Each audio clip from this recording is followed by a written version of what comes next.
Não tem nada sobre fitoquímica, e a minha preocupação aqui não é falar sobre fitoquímica, mas a minha preocupação é o aspecto de ensino. E ensino em larga escala, ensino em nível mundial. Esse é um problema mundial do ensino. O meu intento é falar aqui sobre ciência de alimentos, e eu quero defender aqui o ponto de vista que o ensino de ciência e da história é muitas vezes prejudicado por motivos alheios à pesquisa científica. Por vários motivos, os historiadores de ciência e mesmo os historiadores da civilização optam por não celebrar a memória de um cientista. Então, eles fazem o que atualmente se chama cancelar o nome da pessoa. E pior que isso, acabam cancelando também o fato científico, de modo que os estudantes, os cientistas, não têm a oportunidade de conhecer, muitas vezes, fatos de enorme relevância para a ciência e para a história, como é o caso do processo Haber-Bosch. Então, assuntos cruciais na história não são ensinados na escola, não são veiculados pela mídia. Então, esse é um exemplo exemplar, o Haber-Bosch. Pouquíssimas pessoas ouviram falar de Fritz Haber e de Karl Bosch, apesar de o que eles fizeram foi um fato, foi uma conquista científica que maior impacto teve na história da civilização nos últimos 100 anos. Então, o nosso relato começa aqui com a teoria da evolução. Um personagem célebre, conhecido de todos, Charles Darwin, com a sua teoria da seleção natural, é baseada, essa teoria, no fato de que o crescimento das populações de animais é limitado pela disponibilidade de alimento. O tamanho das populações depende da disponibilidade, da quantidade de alimento disponível. E esse conhecimento ele obteve de Thomas Malthus, no livro principal dele, Um Ensaio sobre o Princípio da Razão. O fundamento de Thomas Malthus é que a agricultura é incapaz de atender à demanda do crescimento da população humana. Thomas Malthus estava preocupado com o aspecto antropológico. E ele procurou transmitir isso em números com essa ideia de que a disponibilidade de alimento cresce em proporção aritmética, enquanto que a população humana cresce em proporção geométrica. Numa equação, num gráfico como esse, em que a curva do aumento da população é representada por essa curva, enquanto que o crescimento da disponibilidade de alimento é representado por uma reta. No momento em que há o cruzamento das duas linhas, instala-se um processo de crise, a partir do qual as populações humanas ficam com insegurança alimentar e chegando ao ponto, então, de fome, de verdadeira fome. A teoria malthusiana teve forte impacto no século XIX e no começo do século XX, que foi um período que foi marcado por fortes crises de fome e mortes de pessoas simplesmente porque não havia a disponibilidade suficiente de alimento para manter a vida. Então, nesta década, 11 milhões de pessoas morreram na China, 9 milhões na Índia, 500 mil no Brasil, numa grave crise que é conhecida como a Grande Seca do século XIX. Nesses 5 anos, mais 7 milhões na Índia, mais 1 milhão na China e 5 milhões no Congo. E essas crises de fome não se limitavam esses países, né? Esses países que sempre foram sempre tiveram crises econômicas, mas também na Europa. O fator limitante no crescimento da produção de alimentos se resume à disponibilidade de fertilizantes agrícolas. O que limita a produção de alimento é a quantidade de fertilizante disponível para a agricultura. Os principais elementos químicos nos fertilizantes, em termos quantitativos, são o nitrogênio, o fósforo e o potássio, e o que é exigido em maior demanda é o nitrogênio. Isso porque 16% das proteínas dos animais é nitrogênio e 14% dos ácidos nucleicos é nitrogênio. O nitrogênio, ironicamente, é abundante. Nós respiramos nitrogênio, né? A quantidade de nitrogênio atmosférica é enorme, 78%, e existe sob a forma de nitrogênio elementar, que aparece na forma de 2 átomos de carbono interligados. Porém, esse nitrogênio elementar não é utilizável pelos organismos, porque é uma substância altamente estável. As ligações entre os átomos de nitrogênio são muito estáveis, muito difíceis de serem rompidas.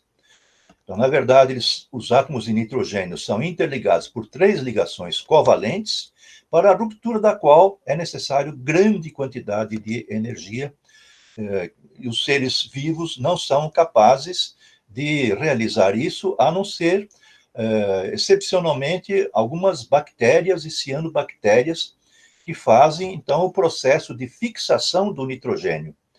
E o nitrogênio, então, fixado, garante a sobrevivência das plantas e dos animais e dos demais seres vivos. Este é um resumo do ciclo do nitrogênio, que mostra, então, nitrogênio atmosférico.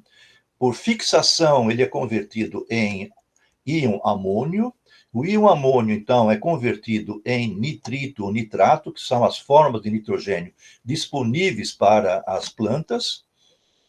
E o nitrito e nitrato no solo, após a morte e decomposição das plantas, é devolvido na forma de nitrogênio por bactérias desnitrificantes, que utilizam, então, essas formas oxigenadas de nitrogênio, e utilizam, então, isso como nós utilizamos o oxigênio para a aquisição de energia.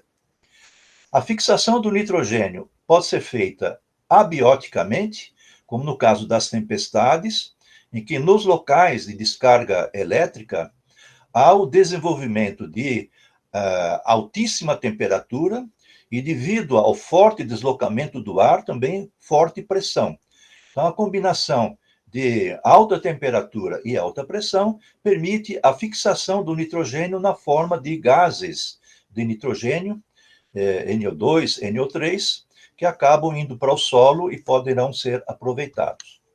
Também bactérias fixadoras de nitrogênio, como o Rhizobium das raízes das leguminosas, e cianobactérias, como o tricodesmo dos oceanos, fixam o nitrogênio atmosférico na forma de amônio, íon amônio, que depois é convertido em nitrito, nitrato por bactérias nitrificantes, e, ao serem devolvidos ao solo pelas plantas, as bactérias desnitrificantes devolvem, então, o nitrogênio atmosférico para o ar. A produção de alimentos sempre dependeu, durante milênios e milênios, de excrementos de animais, que são excelentes fertilizantes do solo. Por exemplo, os humanos utilizavam urina e fezes de animais e de humanos como fertilizantes. Eles tinham até um deus, o deus do esterco, o deus da fertilização agrícola, que tinha vários nomes: Esterquilinus, ou Estercutus, ou Estercúlius. Durante o século XIX, houve um grande crescimento da população após a Revolução Industrial, em grande motivo devido à descoberta de von Humboldt.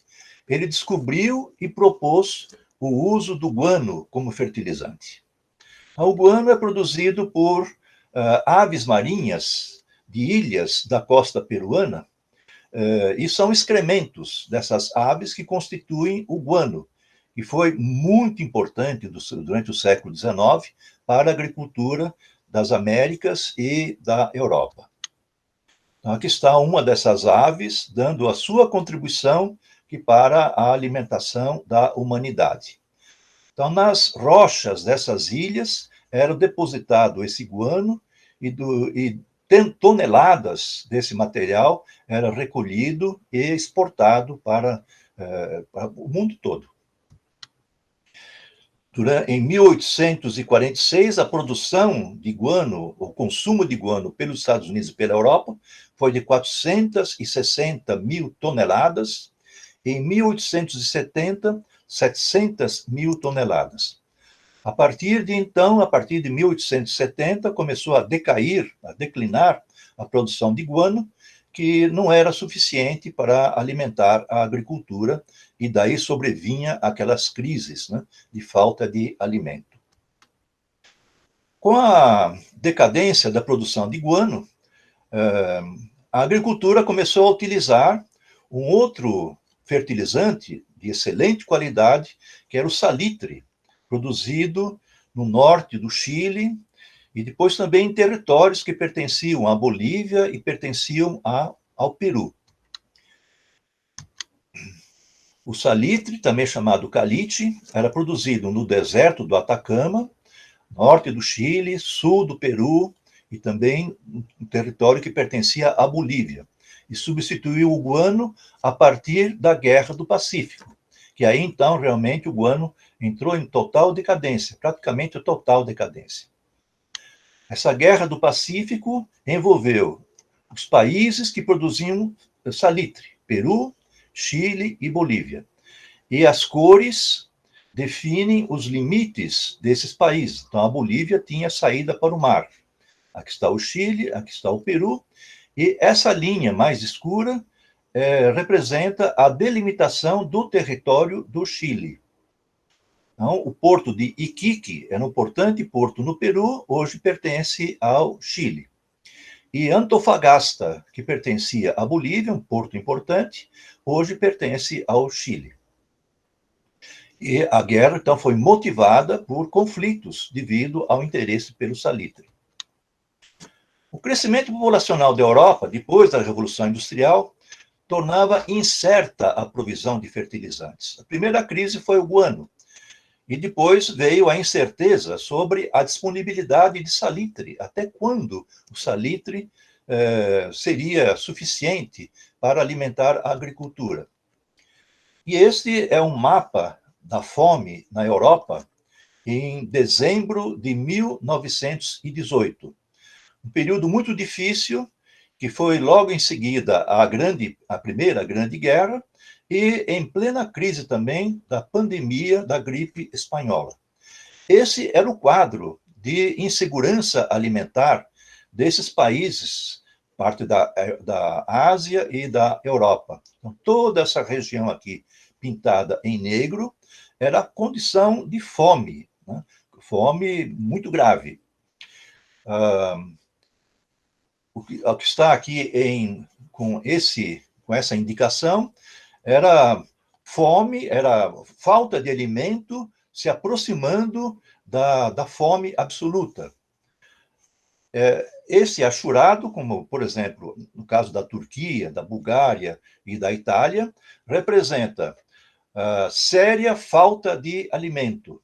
É por esse motivo que eu sou brasileiro, porque mais ou menos por essa época, um pouco antes, os meus avós vieram da Itália procurando melhores condições em países da América. Muitos vieram para o Brasil, muitos para a Argentina, muitos para o Chile, grande quantidade para os Estados Unidos.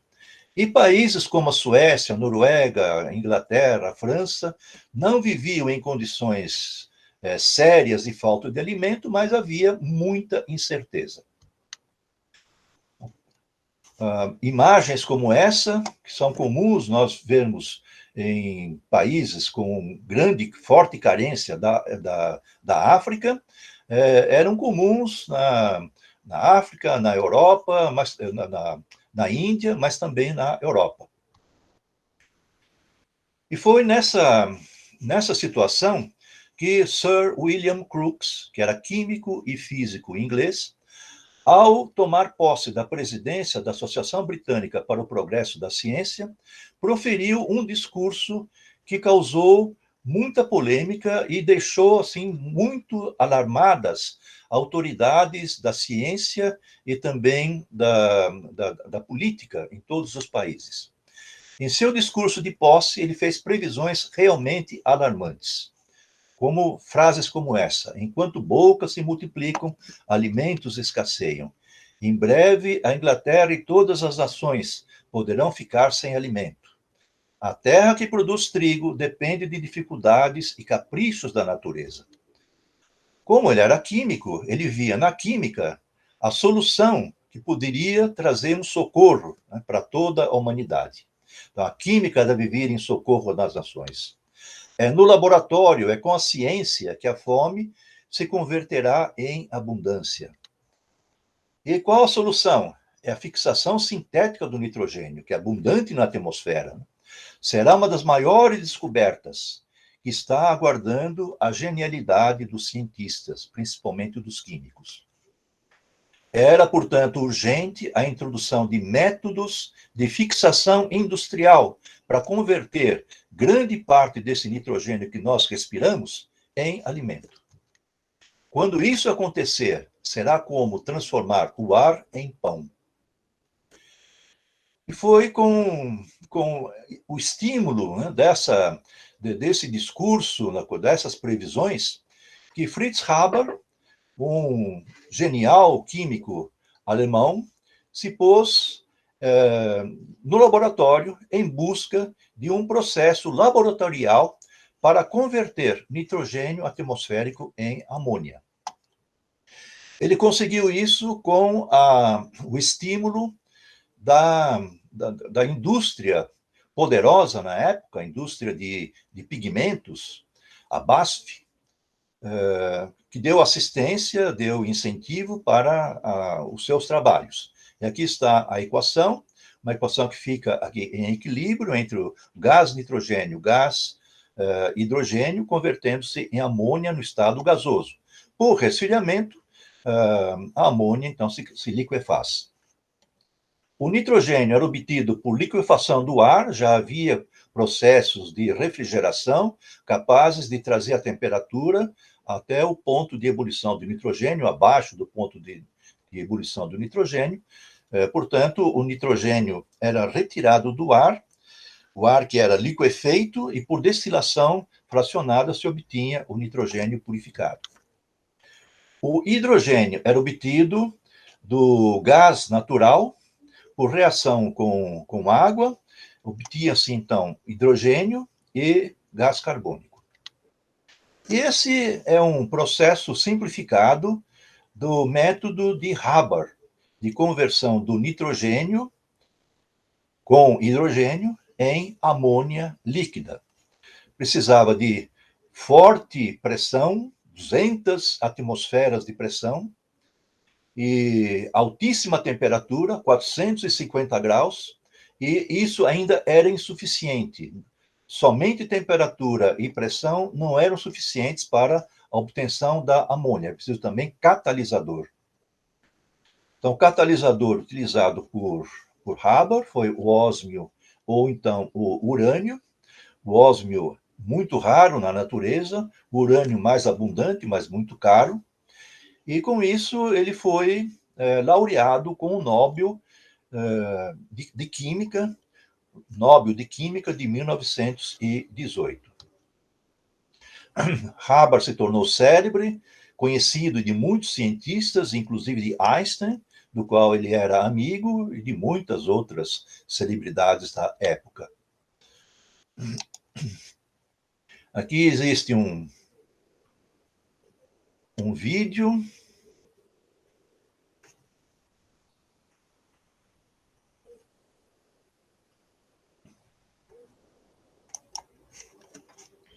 com o processo de Haber. Produção de amônia. O processo de Haber consiste em 3 câmaras, ou seja, um compressor, uma câmara catalisadora de 20 metros de altura e um condensador.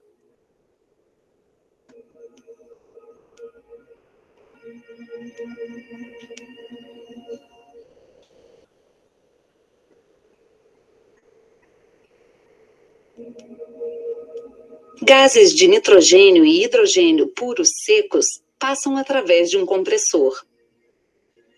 Nele, a mistura dos 2 gases é comprimida a uma pressão de 200 a 1000 atmosferas.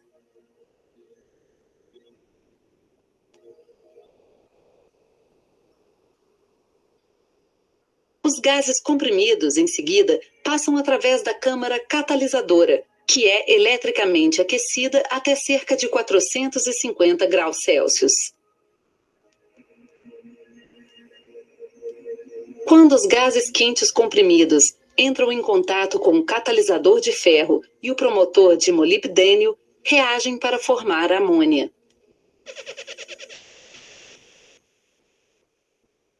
N2 mais 3 moléculas de H2 reagem para dar 2 moléculas de NH3 mais 22 quilocalorias de calor.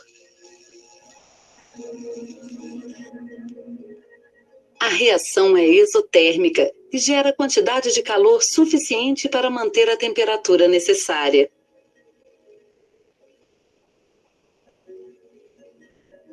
A amônia assim formada é distribuída através da câmara de resfriamento.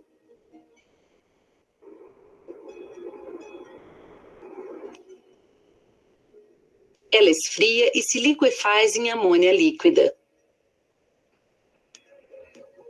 A amônia líquida é coletada e o hidrogênio e o nitrogênio que não reagiram retornam novamente para a reciclagem.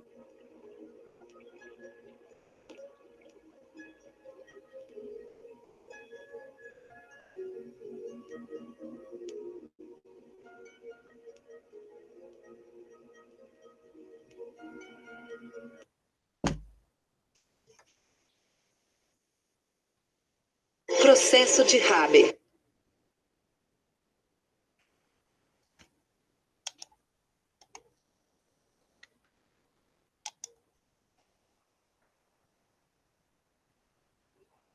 Vamos voltar aqui para o laser. Haber, com esse processo, ele conseguia alguns mililitros de amônia. Agora, alguns mililitros não significa absolutamente nada em termos de alimentar a agricultura com fertilizantes. Então, a BASF mergulhou na missão de produzir amônia em escala industrial. E, para isso, contratou Carl Bosch, que na época era jovem químico, muito promissor, do seu time de químicos, para criar, então, um processo para a produção em larga escala de amônia. Bosch trabalhou com numerosa equipe de químicos e de engenheiros. Alguns itens demandaram intensos estudos. Por exemplo, metal do reator. Ele tinha que ser resistente a altas temperaturas e à ação química dos gases. As válvulas tinham que ser resistentes também para resistir não só a alta temperatura, como também a pressão. Medidores de temperatura e pressão também tinham que ser resistentes. As guarnições e principalmente os catalisadores. Urânio e ósmio eram impensáveis, né, como catalisadores para a indústria. Aproximadamente 20 mil testes se estima que foram feitos, que foram realizados para se conseguir a mistura de metais suficiente ou eficiente para o processo. Essa é a fotografia do primeiro reator que foi instalado na indústria de Opal em 1913. Esse aqui é um esquema simplificado do processo industrial, que compreende 3 partes: a produção dos gases, do nitrogênio, do hidrogênio, o catalisador para a produção, para a obtenção dos gases, de uma segunda parte, que é a purificação dos gases, passando aqui por um purificador, um pré-aquecimento para admitir os gases para o reator com o catalisador, 300 atmosferas, 450 graus de temperatura, e o resfriamento para a obtenção da amônia líquida. Essa é a foto da primeira fábrica que produziu amônia em larga escala, da BASF, em Opal, fotografia de 1914. A amônia foi utilizada para a produção de fertilizantes, mas a época era de muita instabilidade política na Europa. Estava se vivendo os anos que iriam imediatamente anteceder a guerra. Então, a Alemanha estava preocupada não só com a agricultura, como também se preparando para um possível conflito. Então, a amônia foi utilizada para a produção de nitrato, que era utilizado, então, que era matéria-prima para a produção da pólvora e produção de explosivos. Durante a Primeira Grande Guerra, a BASF supriu a Alemanha com todo o estoque de explosivos que as tropas consumiriam durante o conflito. Após a guerra, a BASF perdeu a patente e outros países, primeiramente a França e depois a Inglaterra, os Estados Unidos, começaram a produzir amônia e, dessa maneira, a agricultura foi suprida com quantidades crescentes desse fertilizante. E essa é a fábrica atual de Ludwigshafen, que é a região onde fica Opal, e que produziu em 2018 850 mil toneladas de amônia. No Brasil, a Petrobras produz amônia e fertilizantes em fábricas na Bahia e no Sergipe. Estima-se que, atualmente, em 2018, foram produzidos 230 milhões de toneladas de amônia. Para essa produção foi consumido de 3 a 5% de todo o gás natural produzido mundialmente. E houve o consumo de 1 a 2% de toda a energia produzida mundialmente.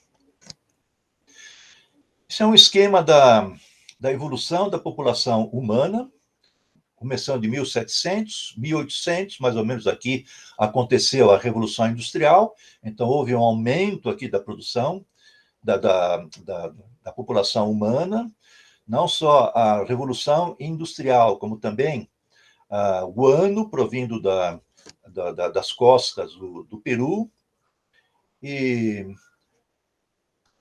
aqui aconteceu com isso a segunda Revolução Agrícola. Então, essa é a segunda Revolução Agrícola. Então, houve uma primeira. Qual foi a primeira? Foi cerca de 10 mil anos atrás, com a domesticação das plantas e dos animais. Houve, até a época dos romanos, alguns progressos, como a invenção do arado, principalmente pelos egípcios. Houve também a criação, o conhecimento, né, da importância da adubação, da irrigação, até chegar à Revolução Agrícola. Em 1910, mais ou menos, Haber-Bosch efetivamente começou a contribuir para a agricultura a partir de 1930. E se não houvesse Haber-Bosch, esse crescimento prosseguiria e nós teríamos aproximadamente essa quantidade de habitantes, 3 bilhões, que, acrescido com as conquistas da Revolução Verde, chegaria, se estima, a 4 bilhões. Mas a nossa população atual é de 7,8 bilhões. Então, todo esse acréscimo de 4 bilhões a 7,8 bilhões, nós devemos a processo Haber-Bosch. Por isso, então, o forte impacto que essa conquista teve na história recente da civilização.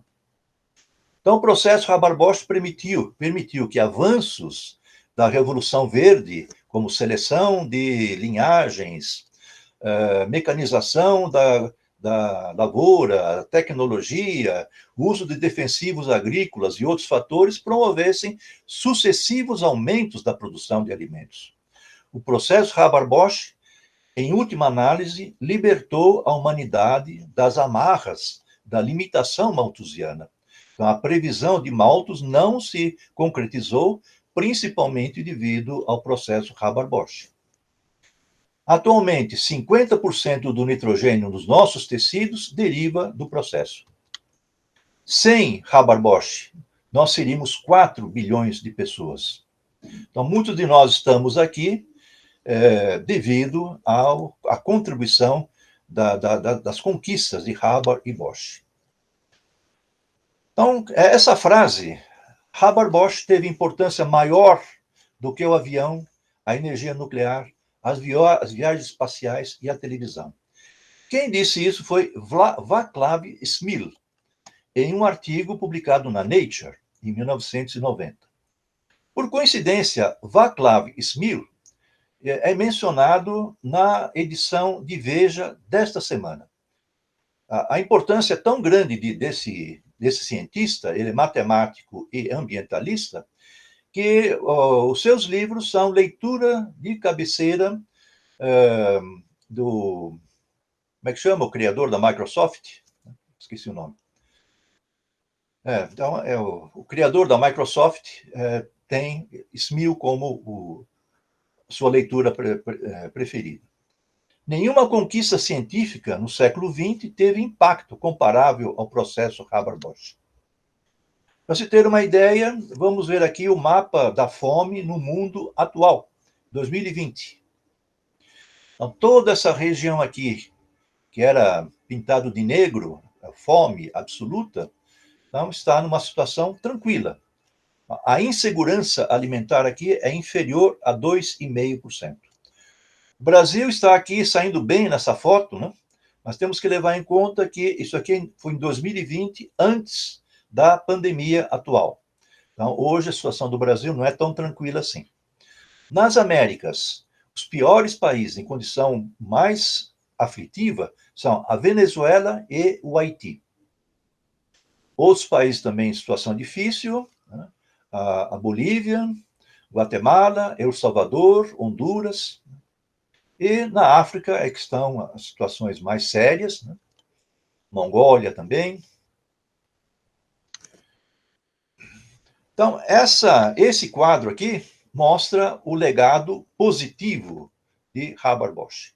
Livrou a humanidade, de grande parte da humanidade, né, das aflições da fome. Agora temos muitos legados desfavoráveis, que são os que nós estamos vivendo, né, até hoje, que representam grandes desafios daqui para o futuro. O processo Haber-Bosch detonou o processo de explosão da população mundial. Então, em muitos locais do mundo, o que a gente vê é multidões. Aqui está uma multidão em via pública na Índia, mas não é só na Índia, é também na China, mas não é só lá na Ásia, é também no México, na América também. Mas não é só em outros países da América, é também no Brasil, na nossa capital aqui, a multidão nas ruas do Brás. Aqui na estação do metrô, né, da Luz. Nós temos uma forte tendência a deixar legado genético. Né? Nós queremos nos alimentar e multiplicar os nossos genes. É a tendência natural de todos os seres vivos, todos os animais. E é uma aspiração que vem de milênios, né? E foi registrada na Bíblia 2 vezes. No Gênesis, tem lá um crescer e multiplicai-vos. Quando, segundo o relato bíblico, os humanos foram criados, né, pelo Senhor, mas depois, com o dilúvio, restou apenas uma família e, novamente, o Senhor falou para Noé e os seus filhos, a sua família, crescei e multiplicai-vos. Agora, essa frase só foi cumprida na sua integralidade pela humanidade depois de Haber-Bosch.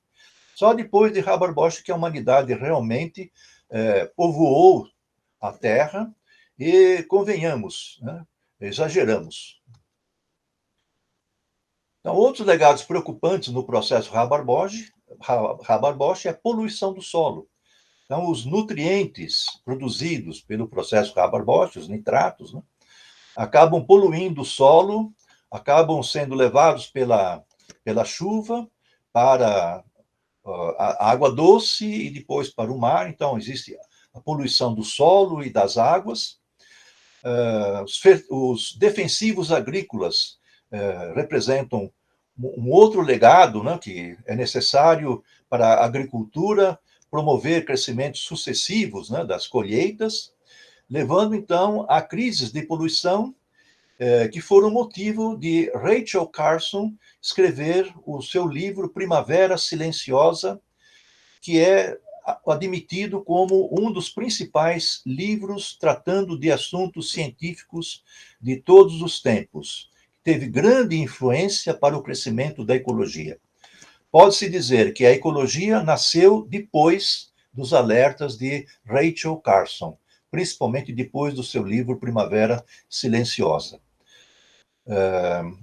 Vamos lembrar que o nosso departamento, o nosso instituto, só passou a ter um departamento de ecologia a partir de 1975.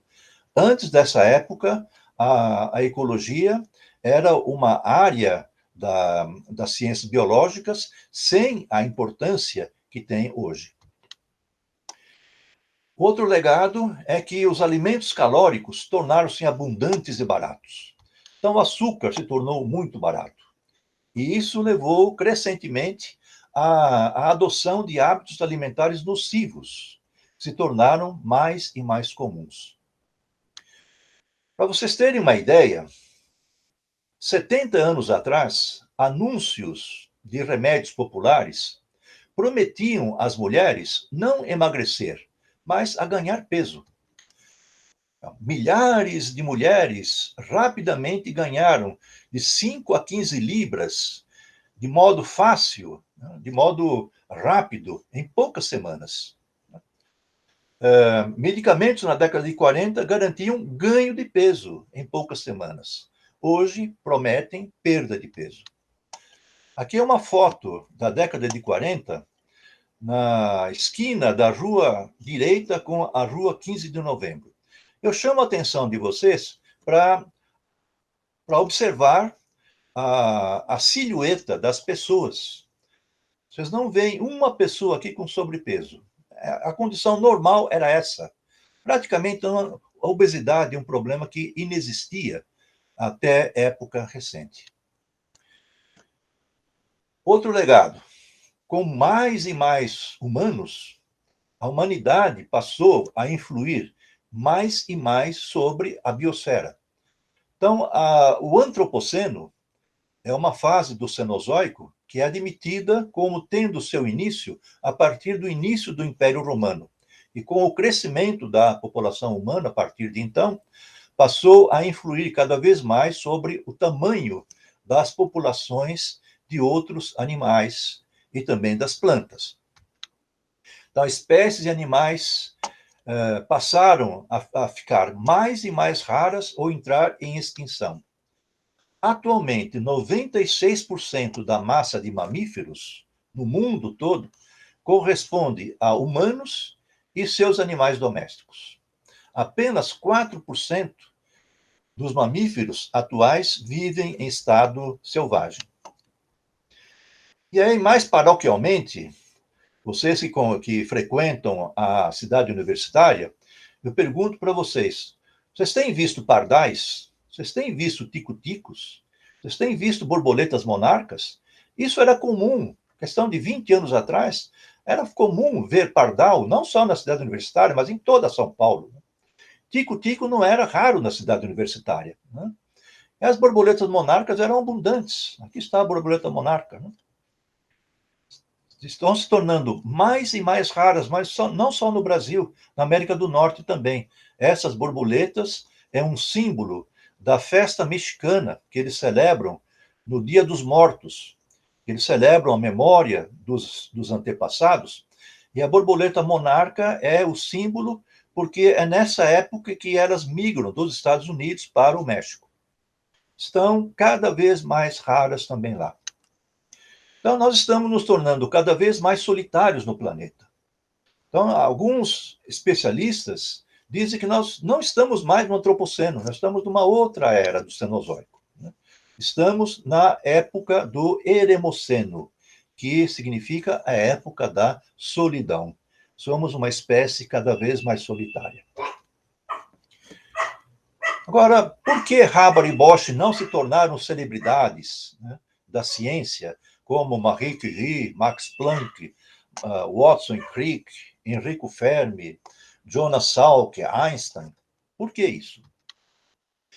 É que Fritz Haber era de família judaica e se converteu ao cristianismo, mas ele era muito patriota. Ele era um patriota que amava a sua Alemanha e se dedicava às causas de interesse da sua pátria. Apesar de ser judeu, ele achava que a Alemanha era um país muito tolerante para os cientistas. Outros países eram muito mais intolerantes. E ele citava o caso da França, por exemplo. Então, no início da Primeira Grande Guerra, Fritz Haber se voluntariou para colaborar no conflito como cientista. Apesar da origem judaica e de nunca ter cursado academia militar, ele ganhou a posição de capitão oficial honorário no exército alemão. São duas as marcas importantes da Primeira Grande Guerra. As trincheiras foram cavadas por centenas e centenas de quilômetros em grande parte da Europa, e desde a Bélgica, passando pela França, até o sul da Europa, e também do lado alemão também, né? As trincheiras são uma característica da Primeira Guerra. E também os gases e as máscaras contra gases. São duas características marcantes, né, do primeiro grande conflito mundial. Então, Fritz Haber, ele comandava uma equipe destinada a produzir gases. Então, os primeiros gases utilizados na guerra foi o cloro, foi o primeiro gás. O cloro tinha uma característica muito importante, ele é mais denso do que o ar, e com vento favorável, ele sopraria o cloro para o lado do inimigo, e como ele é mais pesado do que o ar, ele tende a ficar rente ao solo e invadiria também as trincheiras. Então, como as trincheiras eram difíceis de serem de chegar até as trincheiras para vencer o inimigo, então o gás faria esse trabalho para o exército alemão. E foi isso que aconteceu em Ypres. Foi a primeira batalha famosa em que se utilizou o cloro e que deixou uma marca muito forte na história da Primeira Guerra. Então, esse é um quadro pintado por um pintor canadense que testemunhou essa batalha de Ypres e retratou, assim como de modo artístico, as fotos da época, né, mostrando soldados canadenses com as consequências, né, do cloro. Fritz Haber casou-se com uma mulher que era química. O seu nome, né, Clara Imarvar. Ela morreu em 1915 cometendo suicídio, porque ela era química e não, de maneira nenhuma, ela concordava com o projeto do seu marido de produzir gases, uma vez que os gases eram condenados, já havia uma convenção internacional que proibia a utilização de gás em conflitos bélicos. A Academia Sueca anunciou o Prêmio Nobel a Fritz Haber em 1918, não pela sua atuação como capitão do exército alemão, mas em reconhecimento ao valor do seu trabalho para a produção de alimentos e para o bem da humanidade. Mas houve grande protesto da comunidade científica e, desde então, procura-se apagar da história o nome Fritz Haber. Outros cientistas se recusaram a receber o Nobel. Ele foi criticado por quase toda a comunidade científica da época, inclusive Einstein. E Haber acabou recebendo o prêmio Nobel no ano seguinte, porque em 1918 não foi possível a entrega devido a essa reação da comunidade científica. Com a ascensão do nazismo, recrudesceu na Alemanha a perseguição aos judeus. Com isso, a Haber começou a sentir cada vez mais a pressão, né, do governo da Alemanha. Ele ajudou vários cientistas a fugir da Alemanha. Ele mesmo fugiu para a Suíça com a sua família, e lá ele faleceu em 1934. Ironicamente, o gás Zyklon B, que é baseado em cianeto, foi um inseticida de uso agrícola que ele ajudou a desenvolver e foi utilizado pelos nazistas para extermínio de judeus nos campos de concentração. A própria irmã de Haber e as suas sobrinhas se incluem entre as vítimas do Zyklon B no campo de concentração de Auschwitz. Então, existe uma dualidade na personalidade científica de Haber. De um lado, ele é o cientista herói que poupou bilhões de humanos das agruras da fome. Por outro lado, ele é um monstro cientista que engendrou processos cruéis para aniquilar os inimigos, né, na guerra. E quanto a Karl Bosch? Karl Bosch morreu amargurado no início da Segunda Grande Guerra. A sua amargura começou 100 anos atrás, em 2021, quando houve uma grande explosão em Opal, que levou à morte de 500 pessoas. Foi um acidente semelhante ao que aconteceu no Líbano, alguns anos atrás. Foram fertilizantes armazenados que acabaram explodindo e gerando, então, uma catástrofe. Foram 500 mortos lá em Opal, 2.000 desabrigados, muitas residências destruídas, grande parte das residências ao redor do complexo industrial foram destruídas. Desde então, ele não se recuperou da angústia, porque ele se sentia culpado. Tudo aquilo foi desenvolvido com o esforço dele, ele tinha causado toda essa tragédia. Depois, com a ascensão do nazismo, piorou a sua situação. A BASF mudou o nome para IG Farben e começou a produzir gasolina sintética. A gasolina sintética é produzida a partir do carvão, que é abundante na Alemanha, e falta petróleo na Alemanha. Então, ele entrou em associação com Henry Ford para suprir a humanidade com gasolina, porque não se sabia da disponibilidade de gasolina, a não ser alguns poços que eram conhecidos nos Estados Unidos. Se previa que iria faltar petróleo. A previsão dele não se confirmou, então a gasolina sintética praticamente hoje não existe mais, mas foi o que alimentou as tropas alemãs e também a aviação alemã durante a Segunda Guerra. Mas Karl Bosch era uma pessoa afável, crítico da ideologia nazista, amante da ciência, também se interessava por peixes, tinha um telescópio, né? E ele fazia observações, tinha até um assistente para fazer observações no seu telescópio próprio. Agora pergunta-se, por que também o nome Karl Bosch foi eliminado da história da ciência? Bem, sobre Fritz Haber e sobre Karl Bosch, existe farto material.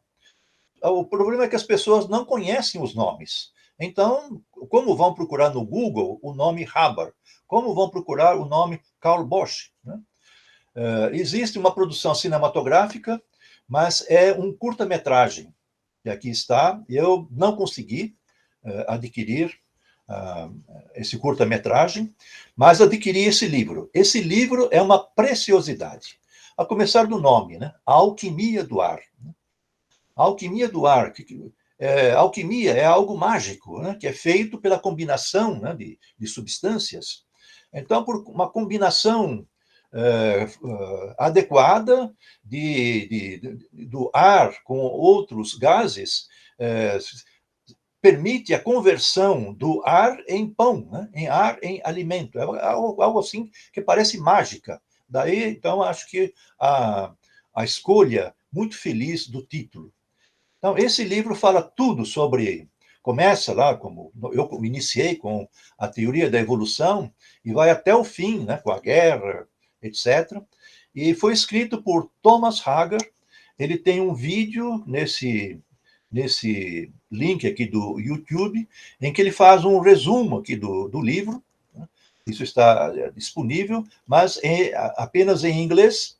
E essa produção não é muito boa, porque foca muito nele, e ele vai fazendo projeções que aparecem aqui do lado direito, e muitas vezes a gente não vê as projeções, porque o cinematografista não foi feliz o suficiente para produzir um vídeo com a qualidade esperada. Também existe texto em português, que está aqui disponível na Química Nova, a síntese da amônia, aspectos históricos. Então, tem um resumo de tudo isso que eu falei, o essencial, né, do processo Haber-Bosch. E, como mensagem final, eu diria aqui para vocês, né, que ao saborear a sua salada, a sua picanha, né, e o seu sorvete favorito, vocês façam uma homenagem, né, a esses dois grandes nomes que tornaram possível os alimentos hoje. Na história da humanidade, nunca houve tanta disponibilidade de alimento como nós temos atualmente, e nós devemos isso a esses dois cientistas. Eu faço um apelo também para os meus colegas de laboratório, que lecionam a disciplina de recursos econômicos vegetais, que destinem um pequeno espaço, né, para essa parte aqui da ciência dos alimentos, que eu acho que é realmente importante. Muito obrigado a vocês.